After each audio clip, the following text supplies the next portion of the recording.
thought we were a much better team if we came up and represented ourselves.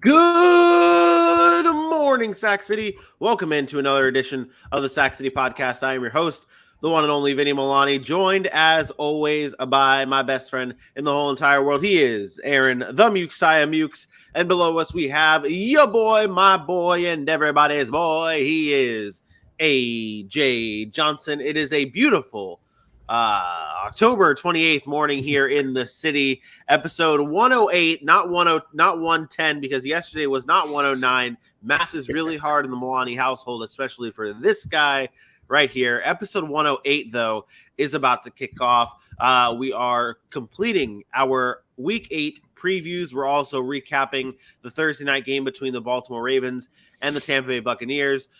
We've got all that and so much more on this action-packed recap and preview show. It's like this is the only show we have that has recaps in it and a preview in it. It's got everything you want in the Sac City Podcast. It's all here in one. And let's not beat around the bush. Let's get right into it and recap this Thursday night football game.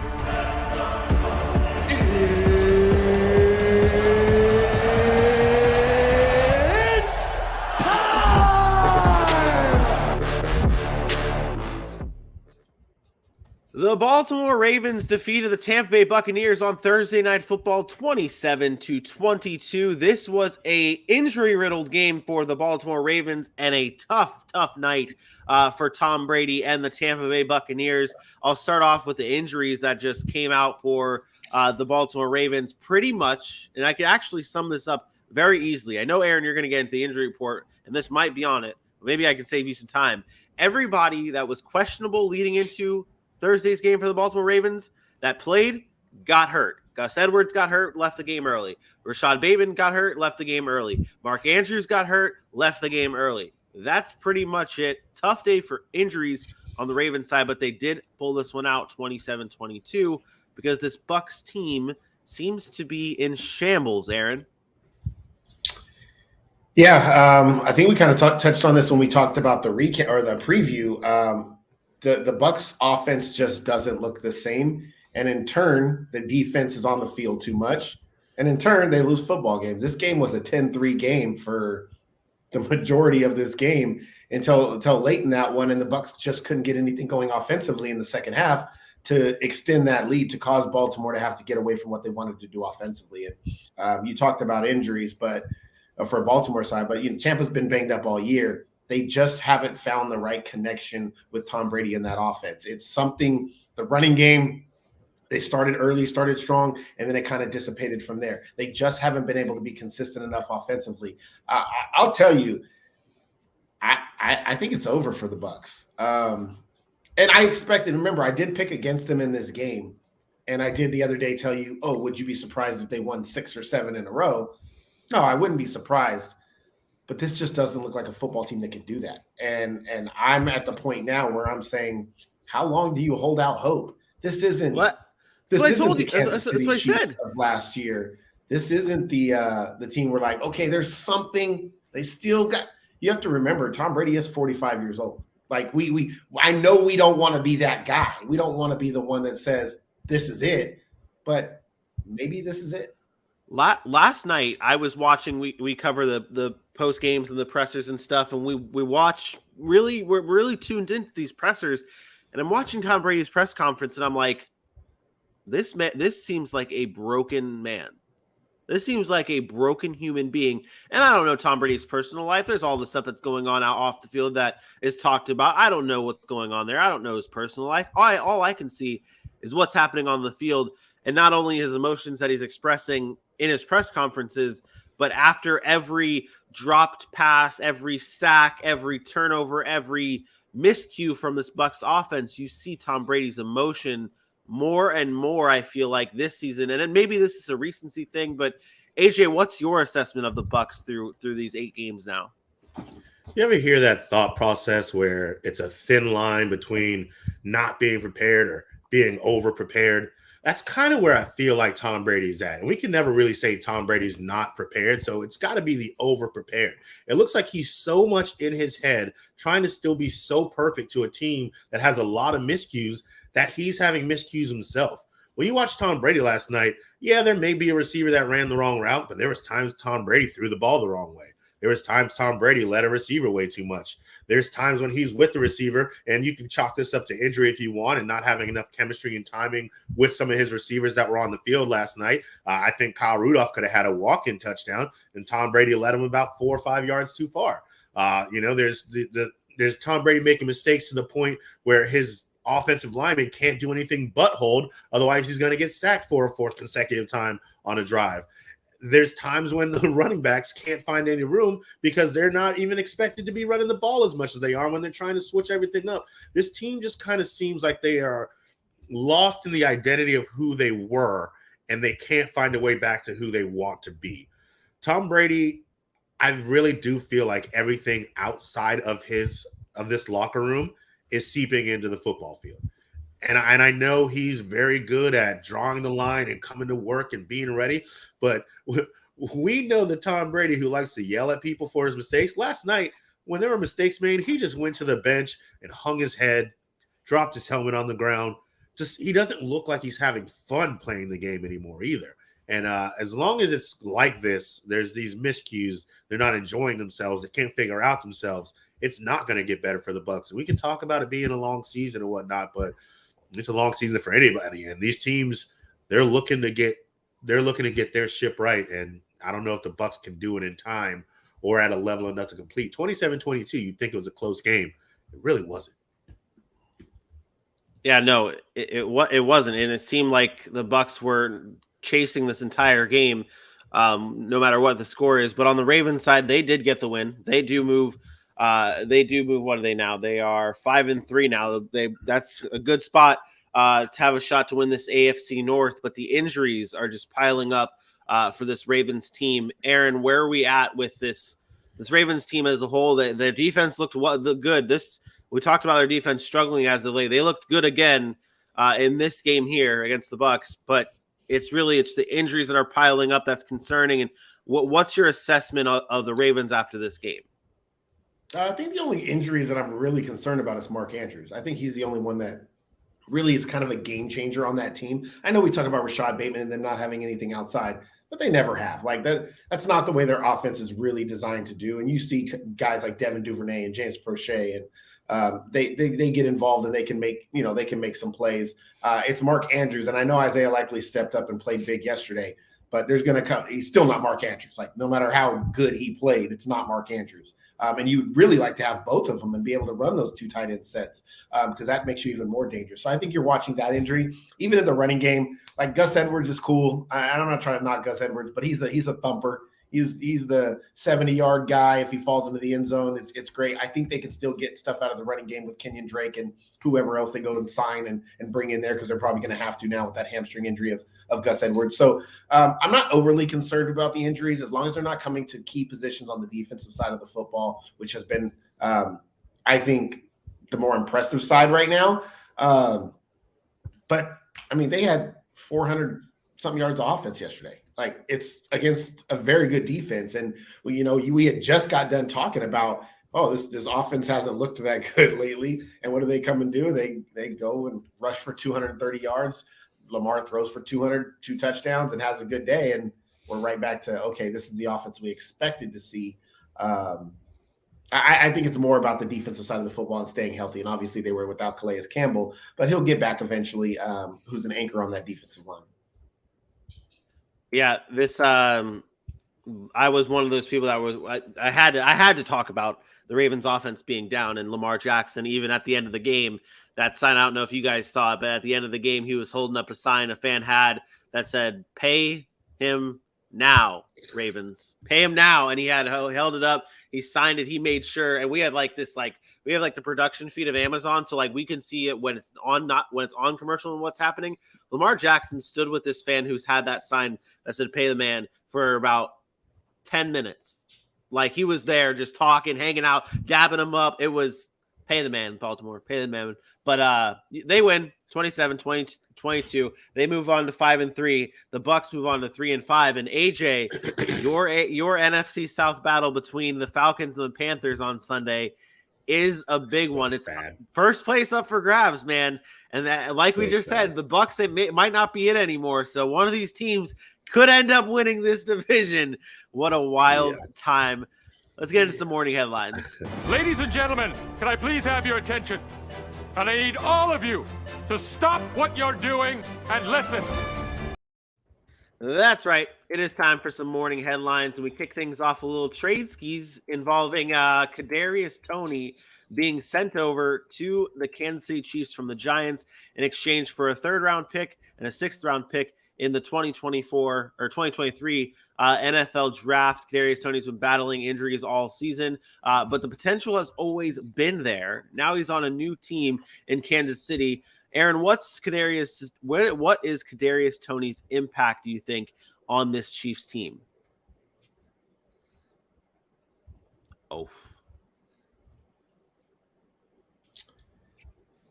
From a football perspective, an actual on the field football perspective, I think it's just an extra piece for the Chiefs. It's just an additional weapon that they can use, kind of a fun toy to play with. I don't know what the impact is long term. This might be a play. This might be more of a longer term play than people actually realize. Mecole Hardman's on a contract year. I think he can do some of the things that Mecole Hardman does. So maybe you let Mecole Hardman walk. Now you got Kadarius Toney for 2 more years after this year before you even have to think about paying him. So that could be in the thought process. You get him for cheaper. It was a first-round pick. You get him for a third and a sixth. I don't want to go crazy over this deal because it's not that big of a deal. It's an additional weapon. Kadarius Toney's not going to come in there and be the number one receiver. Kadarius Toney is not going to come in there and get 10 balls a game. That's not what it is. If you notice what the Chiefs do with their offense, one day it's MVS, one day it's Juju, one day it's Mecole Hardman, Sky Moore throwing in there. It's just going to be a bunch of guys on the field that are extremely fast. I'm going to jump in then and ask the real question that matters then, because on the field, when you watch the Chiefs play in real life, the Chiefs are the Chiefs. They're that damn good, and they're just going to continue being that damn good. But everyone wants to know the fantasy impact, AJ. What do you think the fantasy impact of Kadarius Toney is for not just him, but everyone around him? The Mecole Hardman, the Juju, the MV, and you're on mute. That's a minus, by the way. It was, and for whatever reason, that's exactly when my mouse decided to turn off and wouldn't move either. Yeah, I was like, really? So this is how we're going to do me? I mean, right now, Kadarius Toney, if you can pick him up, he's a stash. I'm one of those people who always have at least 1 or 2 bench spots that just never really get used. And if you want to sub him out for a stash until he does something.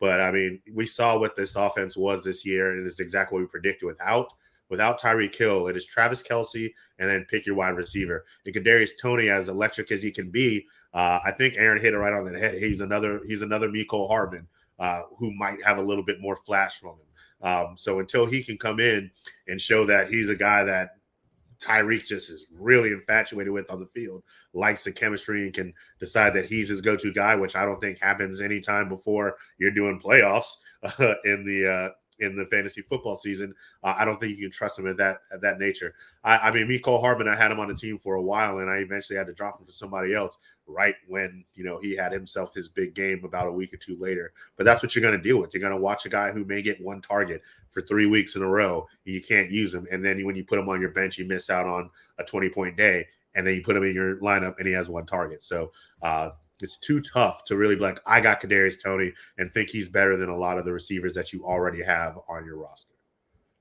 Please don't waste your time picking up Kadarius Toney. I told everyone that in the office yesterday. I was like, don't do it. Don't buy into the hype of Kadarius. We have all these people bought into Juju, and Juju's been inconsistent.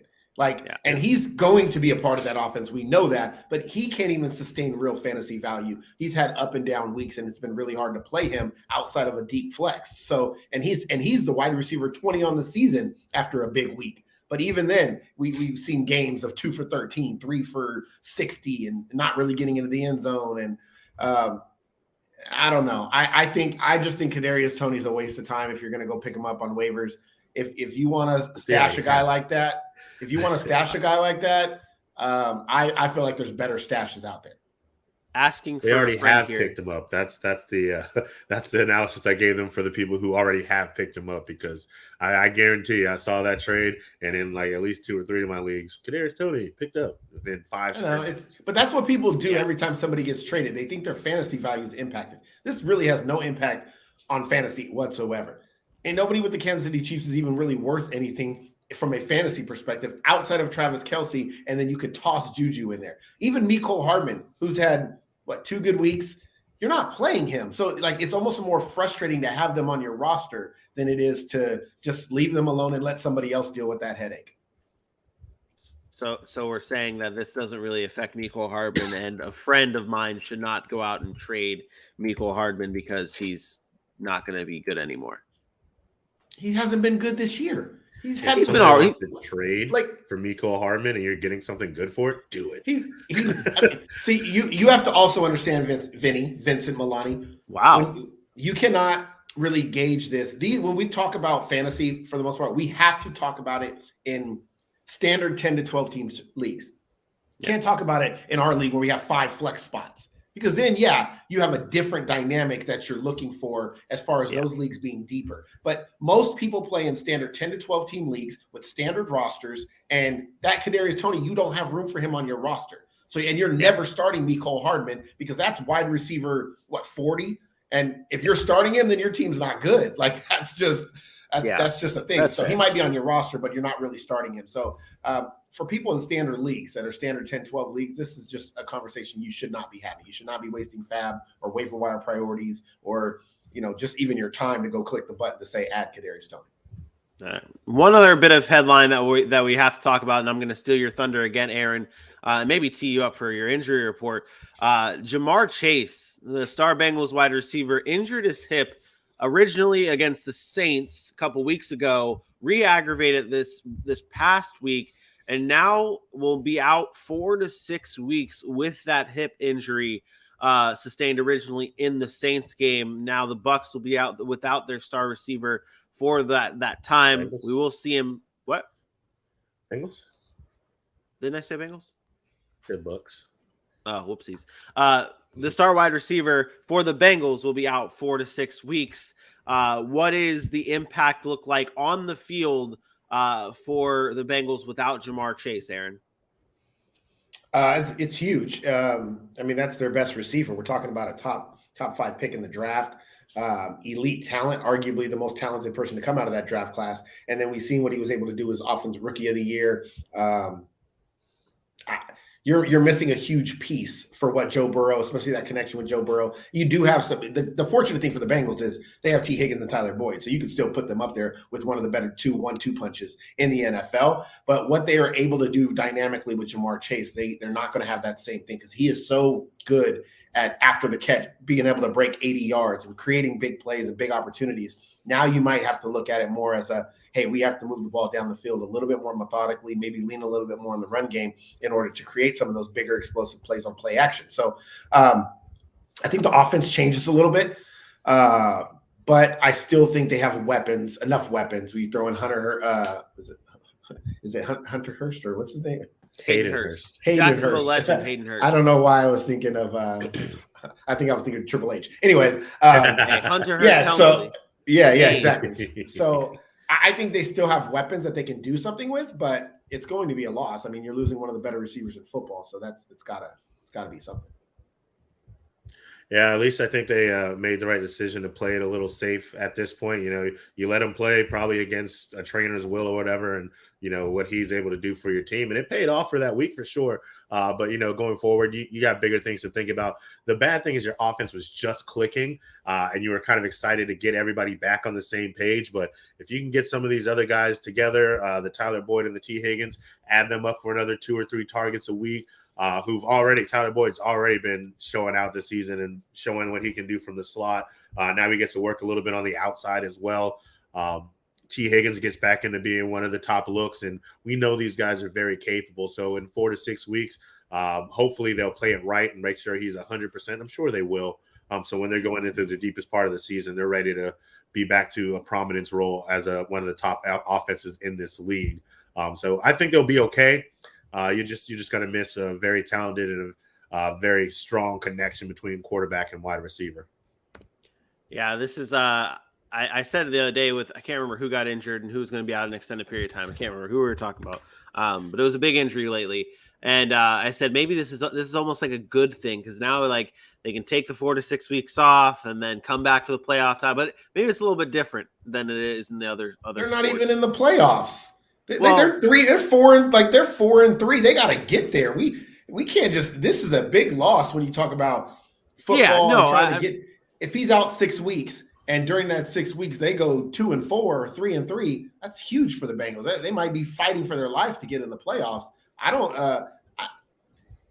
Injuries are never really good unless you're a team that is going to be. Like I said, if it's Buffalo, Philly being 6 and 7-0 at that time, you have a cushion. But they're about 500 in Cincinnati, and they didn't start the season well. They can't afford to go through another lull of losing 3 of 5 games or something like that, and expect to just walk into the playoffs and be ready to go. And who knows?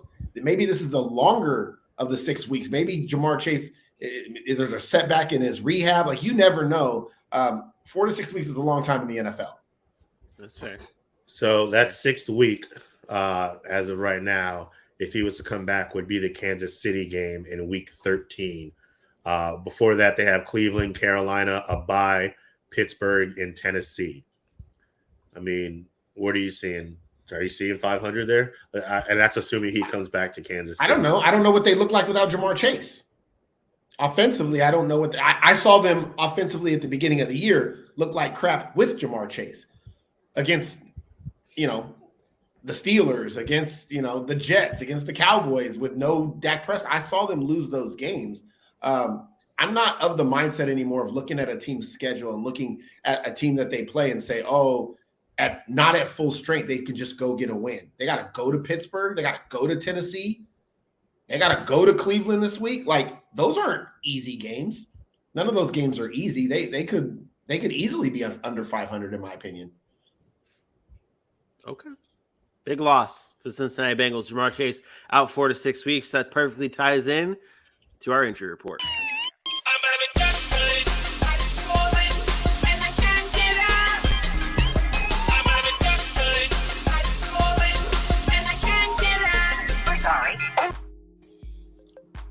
All right, I'm going to keep it real quick today just because we're on a different schedule a little bit. We're on a tight little crunch. But big injury news last night. We talked about some of those injuries. One that Vinny did not talk about is another big-time injury for the Tampa Bay Buccaneers. Shaq Barrett looks to fear that he tore his Achilles or ruptured his Achilles. Another big-time loss for the Tampa Bay Buccaneers. If that's the case, if it's confirmed with the MRI today, then he's going to be out for the remainder of the year. And who knows how quickly he can come back from that. We got a little soft spot for Shaq Barrett. Shout out to the best sportscast out there, the Rough Cut Sportscast. You know how Shaq Barrett came out there and did Super Bowl champion. So big time loss for the Buccaneers. That could be something that further just makes that defense not as good as it was. You talked about Ezekiel Elliott yesterday. Ezekiel Elliott looks like he's trending towards not playing. They haven't said it officially yet. We'll see if he gets out on the practice field today. I doubt it. He was not on the practice field the last 2 days. So it looks like it'll be Tony Pollard taking over for Ezekiel Elliott going forward, at least for this week. Not going forward, but for this week. Some other big-time injuries that are out there. Devontae Adams was sick, so he hasn't been practicing. There is something there. What else do we got? Sorry, I'm a little lost here. I lost my tab that I had all these written down. I think I Not so closed it out. easy. What did you say? I said not so easy. What do you mean?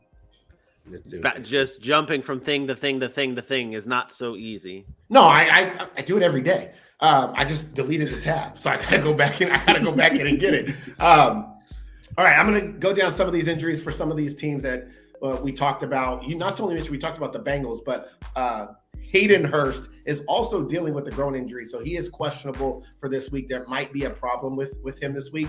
That's another weapon that they might be losing. I wanted to mention Harrison Bryant, who is probable to play this week, filling in for David Njoku. I think that's a name to watch. I think he could have a big-time impact on the Cleveland Browns offense. He started to come on 2 years ago when they were thinking about trading David Njoku, so I think that's a big one there. Russell Wilson looks to be good to go after doing his high knees on the plane. We talked about, doing push-ups and high knees and all that stuff. DeAndre Swift was back on the practice field, so he looks to be good to go. Alan Lazard for the Packers came out and said he heard some snap, crackle, pop in his shoulder. It looks like he's probably going to be on the sideline this week. That's a big loss for the Packers, already thin at the wide receiver position. Nico Collins is out 4 to 6 weeks. I don't think we ever talked about that. Big loss for Houston there, especially if they decide to trade Brandon Cooks. Now they're down to Chris Moore and Philip Dorsett. So gross. Who knows? Another week for Jonathan Taylor, and he's not on the injury report as of right now. I don't believe so. So he should be ramping up full, ready to go. And then last, of course, not least, the hamstring of Keenan Allen is questionable again this week. But they're dealing with all kinds of injuries at the wide receiver position and with Los Angeles. Hopefully he can get on the field and ramp it up a little bit more this week. Well, the Chargers are on bye this week. So yeah, you're right. Yeah, Chargers are on bye. So he should be good when he comes back. But stay tuned. We say that all the time, and who knows? And about 10 minutes ago, the Broncos did come out and say Russell Wilson will start on Sunday. So it looks like he's absolutely he did high knees on the plane. Dude, I saw another interview that I had to tune in for work, and I'm watching it. I'm like, this guy is just the worst. Hey man, gotta make that 340. And not the worst because there's murderers out there, there's bank robbers out there, but in terms of the good Samaritans in this world, he is probably the worst of the worst. That's where I'm at with Russell Wilson, and he's just now becoming public enemy number one in terms of everything. What's but crazy, that does for injury. You know what's crazy about that narrative? If the Broncos were 7-0, do you think people would look at them differently? I would look at him the same. Yeah. I didn't ask you what you would look at. People would look at him differently. People are cringing and saying that right now because they're not winning either. He's not playing well. Much easier to take bullshit when you're a winner than when you're a loser. That's when you're seeing it on the field, that's much different. But like I said earlier, the Chargers are on a bye, the Chiefs are on a bye, but we've got some AFC matchups to get into.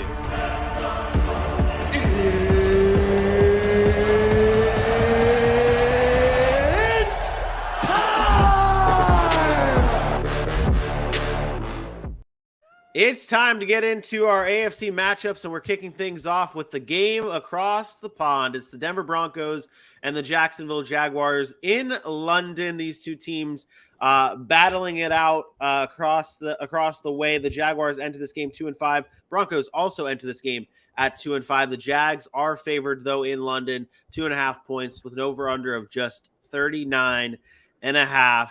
Russell Wilson, like you said, AJ, will be starting in this game. What do you expect to see from this offense against the Jaguars across the in London? Not much.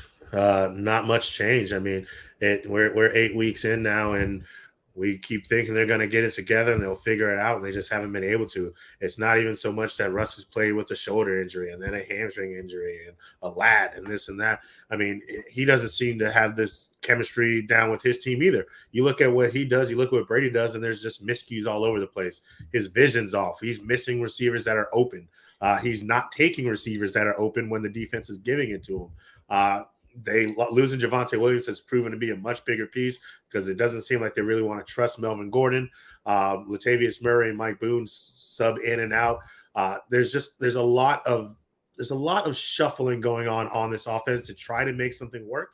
It's not going to be there. And then I fear, and there's no proof to this. It's just a theory and a thought process. I have a feeling that if they are not looking like they're winning this game handedly, which let's be honest, they probably won't, they're going to be conservative with some pieces because they're going to be looking to make some trades coming on this deadline. Jerry Jeudy's been in conversations. Bradley Chubb's been in conversations. There's pieces on this roster that people are looking for.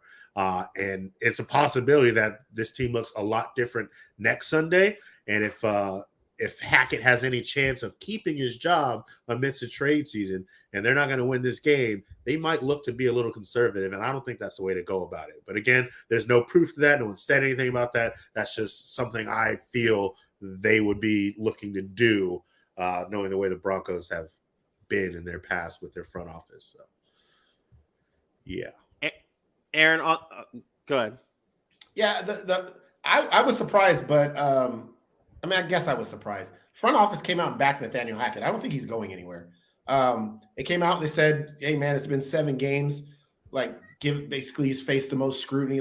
Give the guy a shot, which I'm not opposed. I do like that mentality as a front office because I do think we often jump to just want to move to the next guy really, really quickly. And despite him not being good so far, he's a first-time head coach. Is he learning just like everybody else as a young, inexperienced head coach? Absolutely. And one thing I know that doesn't work in the NFL is when you shuffle through coach after coach after coach after coach. It just doesn't work. So if they say they want to give him 2 years to figure it out, to show progress, sure, I'm okay with that. So I like that they came out and said, hey, kind of pump the brakes on the Nathaniel Hackett hate. Let him figure it out. The Javonte Williams point, the reason they don't trust Melvin Gordon is because he's not good. They don't want to trust him because he's old and inefficient. He's not a good running back anymore. Javonte Williams proved to be the better back. They got a bunch of veterans that are just guys that you can trust to put in there to be who they are, but they're not going to be special. That's hurt them. But I'm with you on the couple of pieces that they might decide to move. I think that's where I have struggle wrapping my head around it, because if you thought you were a quarterback away and you still believe in Russell Wilson, then you don't move anybody. You just say, we got to figure it out. And you give me another offseason or whatever to figure it out. So hopefully that's not the case. Yeah. And go ahead and ask your Jacksonville question, Vinny. I knew you were going to go there. So. Yeah, no, that's where I was going. I want to cap what you just said off, because we saw it, and although it's not paying off now in terms of Cliff Kingsbury with Arizona, when he got that extension and when we were talking about that, we were like, okay, give him that time. You can't just rotate and cycle through quarterbacks, extend them, give him that time. Obviously, it's not paying out. That's a similar situation to what you said with Nathaniel Hackett, where you just have to give him time. Sure, it might not work. It might not pan out. He might suck. But you can't just keep cycling through if you ever want a chance to win anything. A team that has gone through a lot of coaches in the past is the Jacksonville Jaguars, now on head coach number whatever, and Doug Peterson coming in. And this team had that stretch of 2 games, two or three games where they looked good. And we thought this team was moving forward. And then they start losing, and now they're on a losing streak. They had another close loss last week to the New York Giants. What do we need to see from this? What do the Jaguars need to do to get this ship back on track and start winning these closer games? How do they finish these games, Aaron? By keep playing them. They need experience. These moments right now will help them win next year. I told you guys this at the beginning of the season. They're going to be in games. They're a much better football team. Despite what people say, they're not playing good football. They are playing good football for how young that they are. They just have to find a way to finish them. That doesn't happen just because you think somebody's super talented. It happens with experience. Daniel Jones is the exact proving that point right now. Geno Smith is proving that point right now. These are not guys we say are uber talented, that are great, that they're going to be, but they've been in this league now for 4, 5, 6, 7 years in Geno Smith's case, and they've seen it. They know what it takes to win those games. They don't always have the ability, but they know what it takes. And that's where the Jaguars are at now. They're in that kind of transition period in between being rookies and getting to the point where they say, okay, we've seen this, we know what this NFL is like. We know what we need to do in these big moments. I continue to say, like, I'm probably the least panicked on the Jaguars. I think they're trending like not just this way. They're trending like they're going up, and people aren't really realizing it because they're not, winning the football game. But I like what they've done. Their defense is still really good in my opinion. They're tied with the Cowboys in highest pass rush rate. They talked about trading Josh Allen. I'm not sure about that. I heard that report that there's a Josh Allen report that he might be on the move. I don't know why they would do that. Wow. Yes, excuse me. Where did you hear that? There's a report out there. Oh, yeah. There's a report out there and there's that calls they're getting looks and that they're thinking about shopping him. But I would cry. I would cry. I don't know if I would do that if I'm them, but I'm just saying, like, that defense is talented. It's young. It's getting better. I think they're right where they need to be. I really do. I think they're right where they need to be. And guess what? They might lose on Sunday. And guess what? I don't care. I don't care. This is all about the development of Trevor Lawrence. Continue to gain that experience so that next year and the year after, with that young team now a year older, him in a system for 2 years, you can look to him and say, we did it. We got the right quarterback. Now it's to make sure everything else around him is where it needs to be. Okay. And do they lose this game? Yeah, no. I think I don't know. Remember what I said, but I think I took the Jaguars in this one. Yeah, I like them. I like them across the pond. Denver's just, I can't trust them. I can't trust them. Give me the Jaguars. It's sad when you can't trust Denver and you're taking the Jags. Yeah, give me Jacksonville in this one. Low scoring game because Denver can't score. I think Jacksonville pulls this one out and wins 23-17. AJ? Yeah, I got the Jaguars as well, 23-21. Also think it's low scoring. Also think it's close. The Jaguars don't force turnovers or get sacks, but the Denver Broncos don't put up points. They have a league low 100 points on the entire season. So I think this is going to be one of those games. But Jaguars love London, and London love the Jags. 23-21, Jacksonville. Yeah, that's the key here. The fact that this game is in London, that's a big thing for the Jaguars. As ridiculous as that sounds, that's a big thing. Although they are a 500 team in London. They're 4-4 all time in London, played every season since 2013, except 2020. They missed out on 2020. Obviously the most games played in London by any team. This is Jaguars country, and they get this win from home. Yeah, Jaguars country. Let's ride London. Are you concerned that Are you concerned that you gave them 26 points against that defense? Yes. But I think if the Jaguars are to win games, they're going to have to score more than 24. Like, it's a weird thing. I get what you're saying. But they have to score more than 24 points. It's a weird number to set it at too. Normally it's like a 21, but like, just for some reason, to me, if they want to be able to finish off games, like in this case, it's 24 or more points to win games. And I think 26 is a sweet spot for the Jags. And they win 26-23. That's that game. That's across the pond. Let's head back to the States here. The New York Jets taking on the New England Patriots in a matchup for a battle between two AFC East teams. And the disrespect keeps getting poured in for the New York Jets. The Patriots are favored in this game, 2.5 points, and an over-under of 40. I think it's disrespectful. I think it is disrespectful to the New York Jets that we're at this point right now where we're saying the Patriots are favored over this team. Aaron, are you on board with this? No. Oh, I think it's accurate that the Patriots should be favored in this game. Doesn't mean they're going to win, but I do think it's accurate they should be favored. Belichick has beat Zach Wilson a couple of times. That Jets offense is without Breece Hall. The offense hasn't looked that great over the course of the past, couple of weeks. So I think it's fair. They have a good defense, and their defense has been carrying them. But when you look at the football games, it's not just about what your record is. Like, it's about matchups, and matchups mean everything in the NFL, right? So when Belichick has had success against a guy, I'm going to take that into consideration. And Zach Wilson hasn't looked great in certain spots. I'm going to get to a stat a little bit later, which is very, very interesting, by the way. But I think the Patriots are a team that this is the kind of game they win. They go lose Chicago on Monday night, and they come back, and Belichick's walking in the building all with a hoodie on, and you're fired. You cut you, and whatever player made man.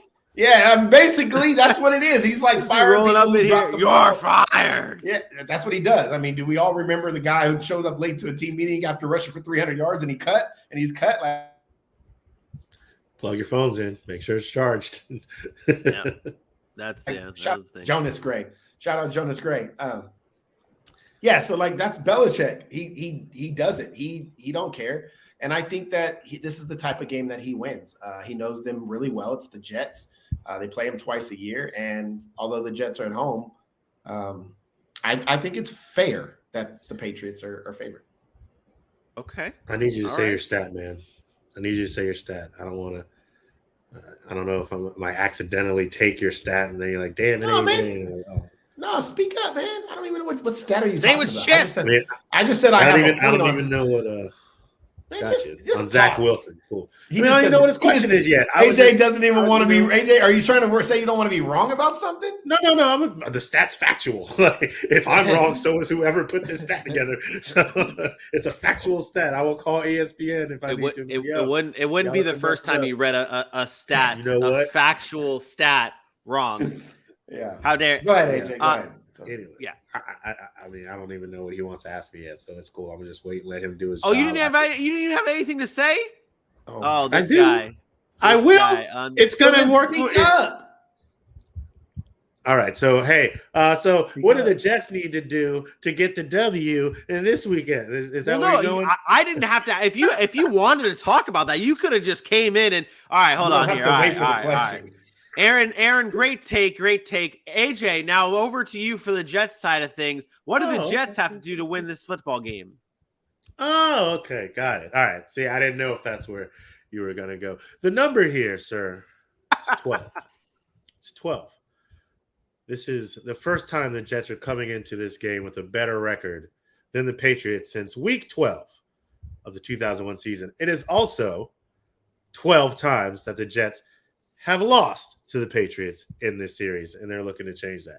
The Jets are going to have an uphill battle. This is going to be another defensive battle. It seems like we got a lot of that for the theme this week because, as we talked about, Zach Wilson is basically a young game manager as of now.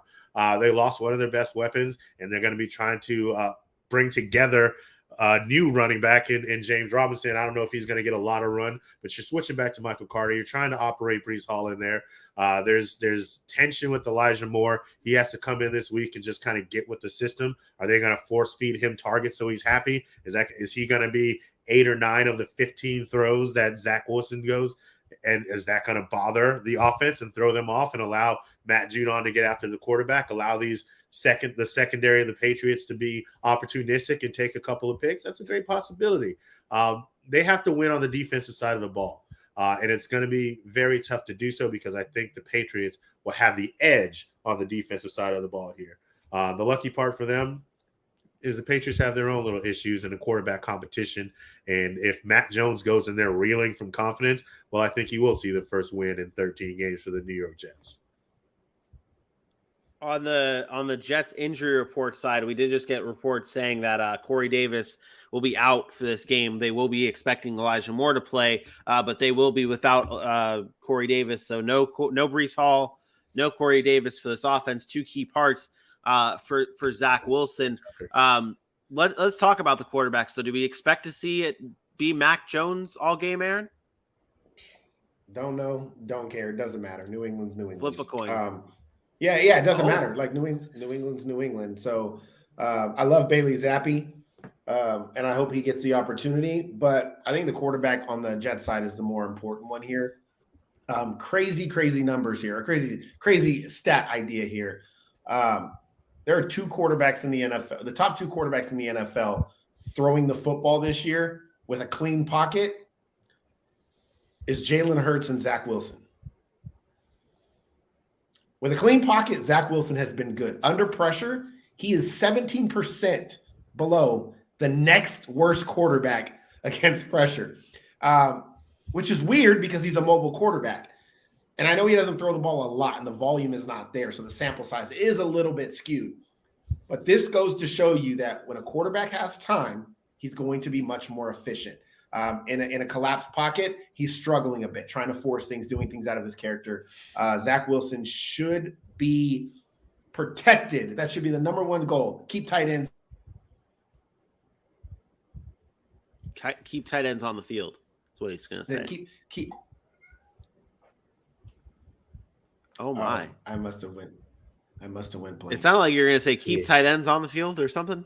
I said he needs to stay protected, keep extra tight ends and running backs in to help protect Zach Wilson. He'll be much more efficient as a quarterback. But I think the Patriots win this game because of Bill Belichick.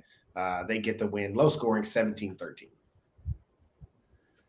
AJ? Yeah, I also have the Patriots in this game. I went a little higher scoring. I think maybe some fourth quarter blows thrown between both teams, and we'll get the Patriots 20-17 on this one. Yeah, New England, get it. I will be the differing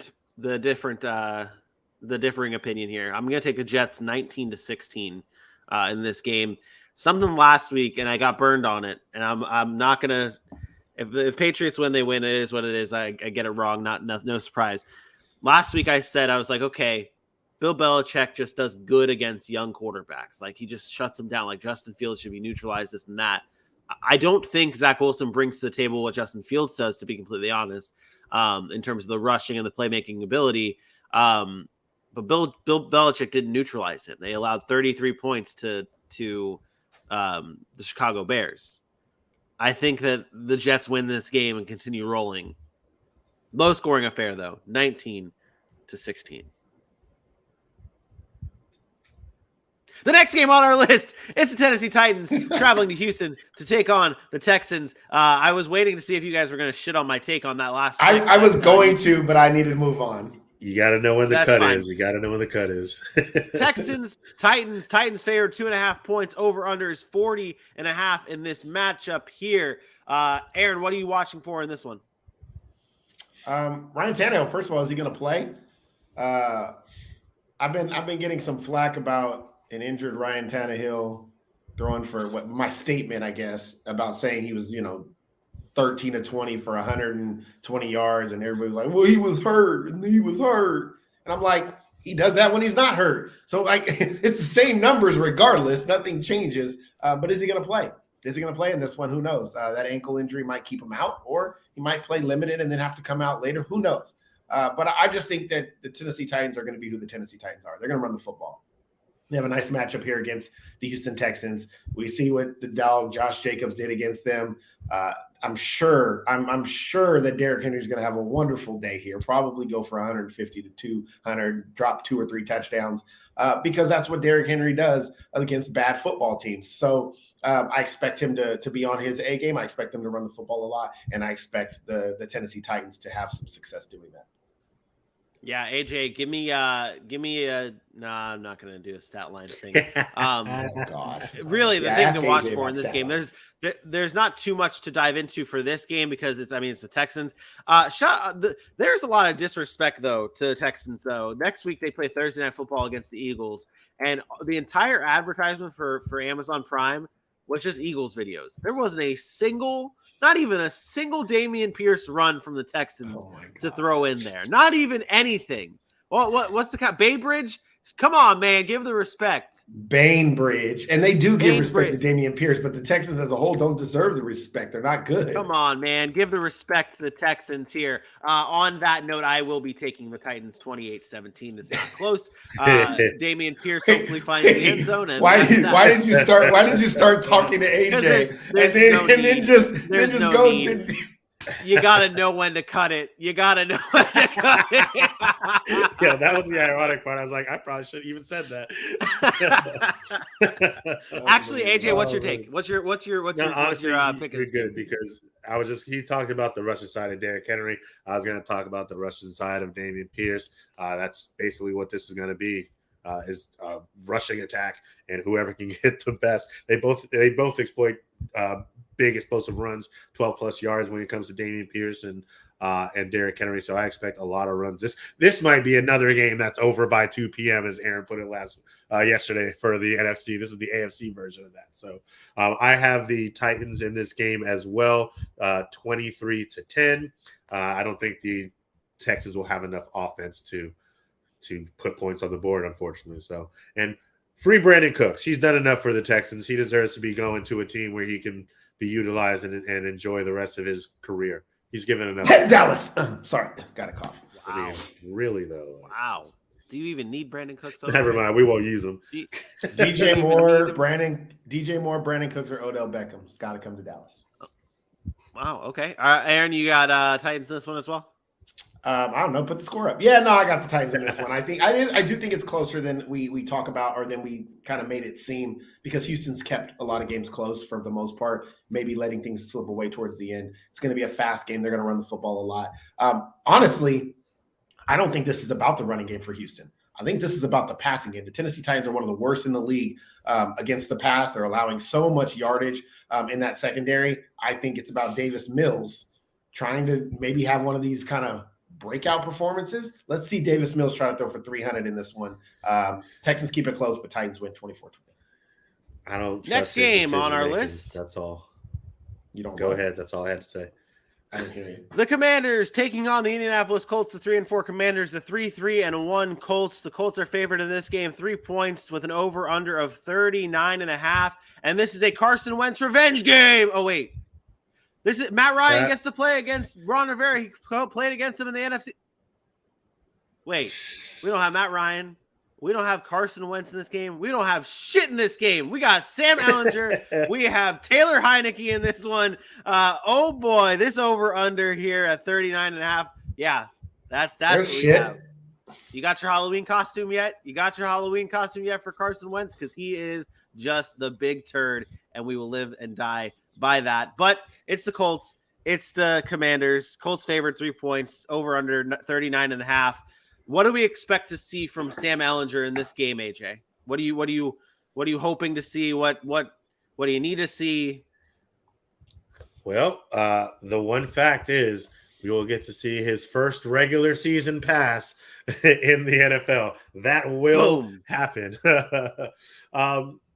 It's time to see if that secret sauce that they mentioned is real. Does he actually have it? I do think this is going to help the offensive line of the Colts because he's going to be a little bit more mobile, so they won't have to do as much. They won't have to keep their blocks as long when there was the statue that was Matt Ryan back there. I think that's going to help a little bit. And I hope he has a chemistry with Michael Pittman, and I hope he has a chemistry with Jonathan Taylor, because those are the two guys that you are going to need to lean on if you want to have some success. Now, the plus side is they did it right, and they have them up against a team that's not very good, a defense that hasn't shown to be very good, and without their star player in Chase Young. So, while I'm not saying it's going to be easy for Sam Ehlinger, but it could be a lot harder if they decided to play him a different week to get his start. So, come in there and just kind of play within your offense. Don't do too much. Use your instincts when necessary, not just feel like you're put in there because you're the hero. And I don't think he will be that. I don't think he has that mentality. So lean on your star players. Come out here with the win. It's not gonna. You don't have to put up 30, 40 points in this game to do it. What's the win look like? Who gets it and what's the score? Well, I'm pretty sure I did take the Colts in this one, 24-17. But I think that has a lot to do with Jonathan Taylor. Okay. Aaron? You asked the question to AJ, what you want to see. What you're going to see. What are we going to see from Sam Ehlinger? This is what you're going to see. It's a hike. It's a hike. It's a hike. You're going to see Jonathan Taylor. This is what you're going to see. Form. You're going to see Jonathan Taylor, and I think this is what's going to drive me insane. Is everything we said they needed to do with Matt Ryan, they are going to do with Sam Ehlinger. We talked about this, Vinny, where you change up, where you do things differently because you think you have somebody different at quarterback or whatever. And I think they're going to protect Sam Ehlinger the way they should have protected Matt Ryan, and they didn't. And I think you see that in this game. But Taylor Heineke is the quarterback. And despite how it looks, because it's not pretty, I have Washington in this one. I think that they're the better football team than the Indianapolis Colts overall. When you talk about young quarterbacks coming into play, at least Taylor Heineke has experience. Ron Rivera will have his boys ready to go. Just haven't been overly impressed with Indianapolis and what they've done offensively, really, or defensively at times. So give me Washington here on the road, 21-17 in a low-scoring game. I have Washington as well. I think it comes down to the quarterback. I think Taylor Heineke being the experienced one here. I think that's where I'm going to go, 23-21 Commanders. How about these front offices having to play this game and just look in the mirror of mistakes that they both made twice on the Colts side, because on the other bench is Carson Wentz, and on this bench will be Matt Ryan if they even let him come to play. But poor front offices. Yeah, lots of mistakes. But 2 for the Commanders, 1 for the Colts here. Sunday Night Football featuring the Green Bay Packers and the Buffalo Bills. This game is a did I skip a game? Yeah, no, I didn't. We're good. I did. You did. It's okay. I did. Honestly, I pivoted from what I was doing anyways. The Green Bay Packers taking on the what? I didn't create that brand. Yeah, no, that's what I'm saying. It's all good. You told me there was Packers, only 5 games. It's cool. There's 6 games or whatever, however many games there is. Packers, Bills. Packers entered this game 3-4. Bills 5-1. The Bills are heavy favorites in this one. 11-point favorites. 47.5 point over under. This game, it's weird to say the Packers are 11-point dogs, but they are. And that's been how the season has looked for the Green Bay Packers here. Is this – at what point when should we expect the Packers to get back on track, or are we out on the Packers, Aaron? I'm not out on the Packers yet. I'm close, but I'm close. I got a toenail hanging off the side of the ledge. It's a strong ass toenail. It's that toenail just hanging my whole body up there. Grab my strong hand. It looks like the scary movie too. Here comes grab my toenail. Yeah, it's just hanging there. I'm close. This week will not be the deciding factor whether I get off though or not, because they're going to get beat. The Buffalo Bills are a better football team. They're better defensively. They're better offensively. They're better special teams. They're better coached. They're better quarterback play. They're better fans. Everything's better about Buffalo than Green Bay. So I expect Buffalo to go in there at home and win this game on Sunday Night Football. But what I'm looking for from Green Bay is something that Aaron Rodgers said really stuck with me this past week on the Pat McAfee show. He's like, hey, a lot of people are making mistakes. Why don't we give some other guys some opportunities? Put them on the bench. If people continue to make mistakes, put them on the bench. And listen, I'm not saying Aaron Rodgers is perfect, but usually I always take the side of the quarterback knowing where things are supposed to be at, right? Where receivers are supposed to be, what the line's supposed to do. They're usually the guys that are the smartest guys on the field. And if there are people that are making mistakes, which he says, this year, there's a lot more mistakes happening, mental mistakes happening than in the past, then maybe that's something that LaFleur needs to look at and say, hey, maybe we need to go to some other guys. If these guys aren't producing, these guys aren't getting the job done, let's look elsewhere. And so I liked that thought process. Maybe you throw Amari Rodgers on the field a little bit more for the Green Bay Packers offensively. Maybe you put in I can't say Christian Watson because he's been banged up, but maybe you go to what is that? What's that dude's name? I don't know, number 17, the receiver there. I forget his name. Was it Malik Turner? Malik Turner on the field if he's still on the team. I don't need but he's played for them. So Winfrey. Some of these guys that have played for Green Bay in the past that aren't as talented but may have it here, maybe they can get something going, especially with the loss of Allen Lazard. So put those guys in winning situations, try to create or eliminate those mistakes, give the ball to A.J. Dillon and Aaron Jones, and see if you can come away with the win. Samurai Tory. Give him the ball. Give Samurai the ball. Give Samurai the ball. Yeah, man, what a tough time to lose Allen Lazard, too, man, going up against one of the best teams in the league. You mentioned this wouldn't be the week you get off of the Packers, and I totally understand that thought process. There's also been times where I thought that about a certain team, and then still the way they go out and play says a lot. If they go out and lose this game as expected and they just look blah, just look like even if they had the chance, they just squandered it away, I may feel a little different. But, if they go out and they play hard and it's just a couple different things that are wrong and it seems like get fixed about, you wait and see what they do against some other teams. But I don't know that I can say that this will be the week that I absolutely don't get off on the Packers. It just depends on what they look like when they are on the field playing football, the game that we love. But we have breaking news, guys. If it's about, is it off-field stuff? We have breaking news. We gotta say it. If it's off-field stuff, I don't want to say it. You got it. I'll say it. It is absolutely necessary. Tom Brady's back, baby. Tom Brady is going to be back. Tom Brady is back. He and Giselle have officially announced their divorce.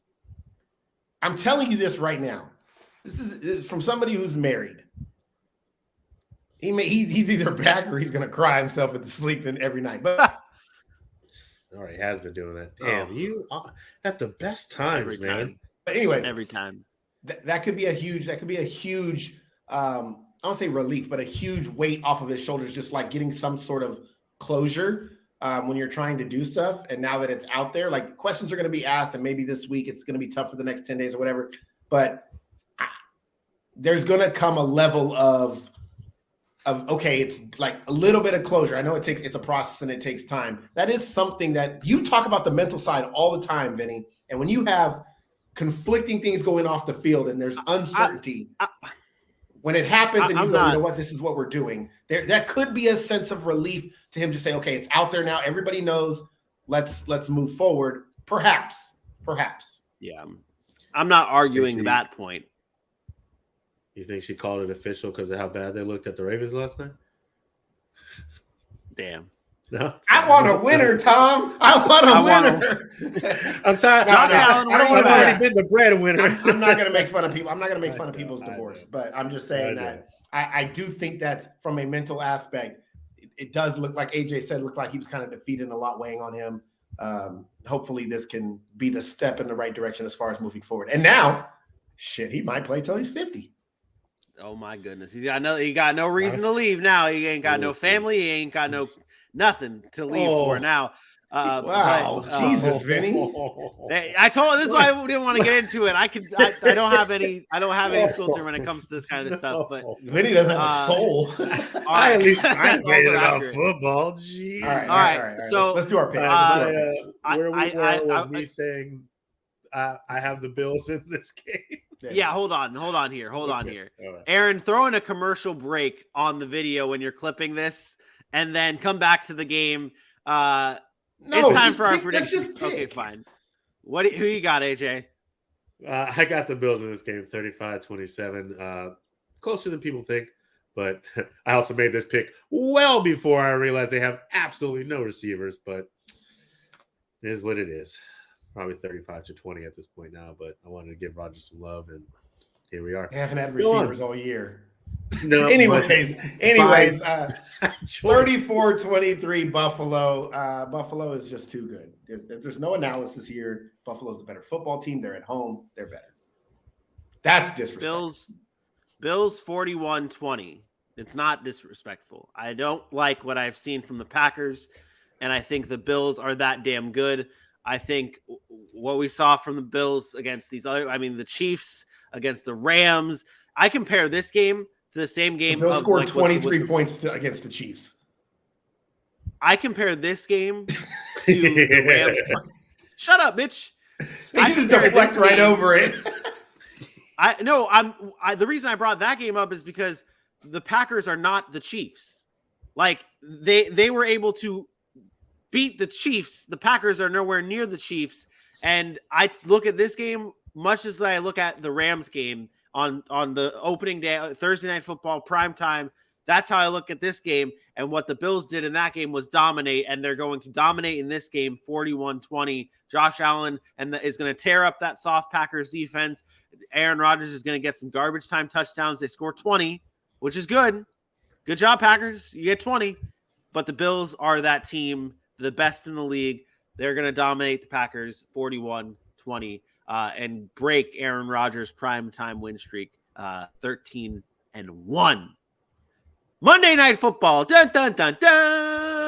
It's the Cincinnati Bengals and the Cleveland Browns, a battle for AFC North supremacy here. The Bengals are 3-point favorites with an over-under of 45. You guys made your predictions without the Jamar Chase news. You guys made it prior to it.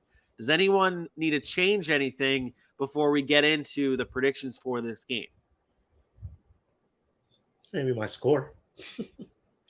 Great. Fantastic.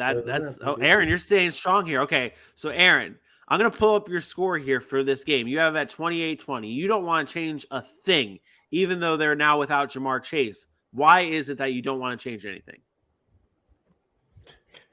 Because I still think the Bengals are a better team than the Cleveland Browns.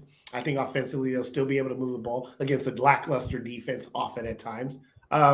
Still got Joe Burrow, still got T. Higgins, who's very serviceable as a number one, by the way.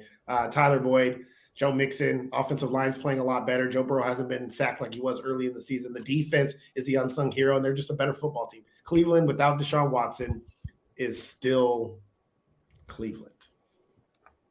I guess that's my they're still Cleveland. They're not where they need to be. They're not what we expected them to be. They're giving up almost 30 points a game on defense. They're giving up 26, and I think that Cincinnati's better than average. They can score a couple more. Now, AJ, you are on the other side of this. You did say you wanted to change your score because of them without Jamar Chase. What are you expecting to see from this Bengals offense? I don't know that it's as explosive, to an extent. I mean, I don't think they revert back to what we were seeing in the first couple weeks. But, maybe – I'm thinking like a touchdown less than what I had it at. I've seen that offense be clicking over the last couple weeks. And, I get that. That's a touchdown is a huge amount of points. Like that, yeah, especially now if it's a touchdown less from that, if my math is correct, that's what, 25-21. That's a close game. 26. Yeah. Well, let's 26. also think about math, his house, difficult. We get it. Again though, the Cleveland Browns in recent years has had Joe Burrow's number. He's 0-3 against him since he's come into the league and played in his starts. And you take Jamar Chase off that. I do like the secondary of the Browns on paper, and unfortunately, they haven't been able to show it as much on the field. I don't think that's an every single game occurrence. With this being a divisional matchup, with them knowing this team pretty well, with them losing an explosive weapon, they change a couple things. They do a couple different looks, and maybe they do get the better of a Tyler Boyd who's used to playing the slot, playing on the outside. Maybe T. Higgins does get held up a little bit more often than we think. It's one touchdown, but look at the spread I originally had. So when I take that off, I get it's a decent amount of points, but I still think they're going to win the game. So give me the 26-21. It's probably 27-21, but either way, that's fine. Anyways, you gave him a touchdown and an extra point, sir. Anyway, all right, but give me the Bengals. Touchdown less than what I had before. 33-17 Bengals. I think this offense is still cooking with gas, and I don't know. I like what the Bengals have been doing on defense, and I think that they hold Jacoby Brissett's led offense 17 points, 33-17 Bengals in this one. I want to say something to AJ. That was excellent work. Excellent work. You should be on the NFL Network, man. The way you skewed those stats about the Browns being 3-0 or whatever against Joe Burrow, that was great. Bravo. Thanks. Bravo. That does it for our Week 8 preview. We'll be back for Fantasy Talk, this time starting at noon on Sunday.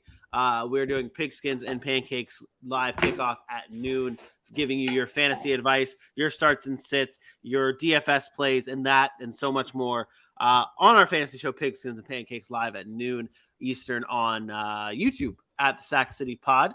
That's our Week 8 previews and predictions. If you missed a single game preview that you want to go check out, they will be available for your viewing pleasure on our YouTube page at the Sac City Pod. It says your teams, your ways. Just because we do all 32 does not mean we do not take the time to go a deep dive on your team's games because we got it. We got coverage end to end because we are Sac City. We are the best in the business. There's no place you should be than here in the city. For my best friend Aaron Mukes and for your boy AJ Johnson, I am me. We will see you Sunday. It's out. Holla!